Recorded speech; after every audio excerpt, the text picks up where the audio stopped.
मित्रांनो नमस्कार. तुम्ही जर आपल्या चॅनलवर नवीन असाल तर लगेचच चॅनलला सबस्क्राईब करून घ्या. आजच्या भागामध्ये सगळेच लोक कोर्टात निघून जातात आणि सावीला सुद्धा पोलीस तिथून कोर्टामध्ये घेऊन जातात. इकडे धैर्य मात्र रूममध्ये असतो, पण त्याला अचानक स्वप्न पडतं की सावी काहीतरी मोठ्या संकटात आहे. स्वप्नातून जागा होताच धैर्य घाबरतो आणि लगेच बाहेर जायला निघतो. तेवढ्यात इरा त्याला थांबवायचा प्रयत्न करते. ती म्हणते, अहो धैर्य, तुम्ही कुठे चाललात? तुम्ही कुठेही जायचं नाही. पण धैर्य तिचं काहीही ऐकत नाही आणि निघून जातो. आणि इकडे कोर्टात पोलीस सावीला घेऊन येतात. सावीचा चेहरा खूप घाबरलेला असतो. तेवढ्यात मागून मालती आणि दामिनीची गाडी येते.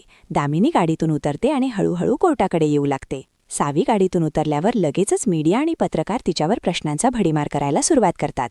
ते म्हणतात, काय हो सावी मॅडम, तुम्हीच हे सगळं केलंत का? एवढ्या मोठ्या घराण्यातली बाई असं करेल असं आम्हाला वाटलंच नव्हतं. काही जण तर तिला थेट बोलतात, तुम्ही मुजुमदारांची बायको आणि तुम्ही असं केलंत. पोलीस सावीला म्हणतात, हे सगळं सोडा, आत चला, आणि सावीला आतमध्ये घेऊन जातात.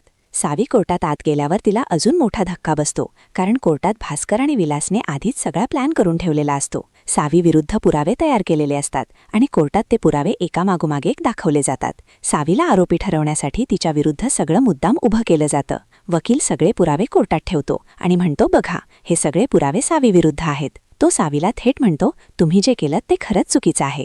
अंगद हा गरीब माणूस आहे, त्याच्यावर असं केलं नको होतं. सावी मात्र सतत एकच म्हणत राहते, मी काहीच केलेलं नाही, मी निर्दोष आहे. तेवढ्यात तो वकील मोबाईल काढतो आणि मोबाईलमध्ये असलेले पुरावे कोर्टात सगळ्यांना दाखवतो. ते पुरावे पाहून सगळ्यांनाच असं वाटायला लागतं की हे सगळं सावीनेच केलं आहे. सावीचे सगळेच फोक टेन्शनमध्ये येतात आणि कोर्टामध्ये वातावरण खूपच गंभीर होतं. सावीला इतकं प्रेशर येतं की ती जोरात ओरडते, मी काहीच केलेलं नाही, आणि त्या धक्क्यामुळे तिला चक्कर येते. सावी तिथेच खाली पडते आणि त्या क्षणी धैर्य कोर्टात पोहोचतो. धैर्य धावत येतो आणि म्हणतो, सावी, तू हार मानू नकोस, मी आलोय, मी तुला सोडवायला आलोय.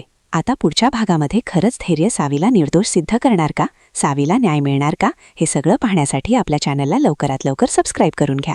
व्हिडिओ आवडला असेल तर लाईक करा, शेअर करा आणि कमेंटमध्ये तुमचं मत नक्की सांगा.